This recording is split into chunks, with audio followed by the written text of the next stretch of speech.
নীলফামারী জেলার সর্ববৃহত্তম ঐতিহ্যবাহী শবদিগঞ্জ ঈদগাহ ময়দানে ঈদুল ফিতরের নামাজ সকাল 10 ঘটিকায় অনুষ্ঠিত হয়েছে। প্রতি বছরের ন্যায় এবারও নীলফামারী ও পঞ্চগড় জেলার প্রায় ৮০টি জামাতের ধর্মপ্রাণ মুসল্লিরা সমবেত হন ঈদুল ফিতরের নামাজ আদায় করতে। জেলার সীমান্তবর্তী ডোমার উপজেলার ভুগডাবর ইউনিয়নের এই ঈদগাহ ময়দানটি অবস্থিত।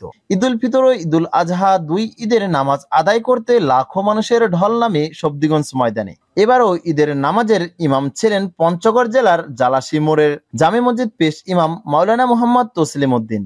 ঈদগাহ ময়দানের সাধারণ সম্পাদক আব্দুর রশিদ বলেন, শবদিগঞ্জ ঈদগাহ ময়দানটি জেলার শেষ প্রান্তে এবং পার্শ্ববর্তী জেলা পঞ্চগড়, আমরা দুই জেলার মানুষ একত্রে মিলিত হয়ে দীর্ঘদিন থেকে এই ঈদগাহ ময়দানে ঈদের নামাজ আদায় করে আসছে। নীলফামারী জেলার সর্ববৃহত্তম ঈদগাহ ময়দান শবদিগঞ্জ ঈদগাহ ময়দান। সরকারিভাবে এই ঈদগাহ ময়দানে তেমন কোনো উন্নয়ন কাজ করা হয়নি, যেটুকু কাজ করা হয়েছে স্থানীয়দের সাহায্য সহযোগিতায়।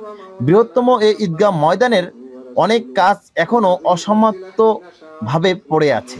প্রতি ঈদের সময় এখানে লাখো মানুষের ঢল নামে। সেই তুলনায় এখানে অজুর ব্যবস্থা, টয়লেটের বাথরুমের ব্যবস্থার সহ অন্যান্য সুযোগ সুবিধা চাহিদা মতো এখানে খুবই নগণ্য। প্রতি বছরে দুই ঈদে জেলা ও জেলার বাহির থেকে অনেক ভিআইপিরা এখানে ঈদের নামাজ আদায় করতে আসেন। অনেক ভিআইপিরা আশার আলো স্বপ্ন দেখালেও অদ্যাবধি কোনো স্বপ্ন পূরণ হয়নি। জেলার সর্ববৃহত্তম ঈদগাহ ময়দান হওয়া সত্ত্বেও জেলা পরিষদ থেকে তেমন কোনো উন্নয়নমূলক কাজ করা হয়নি।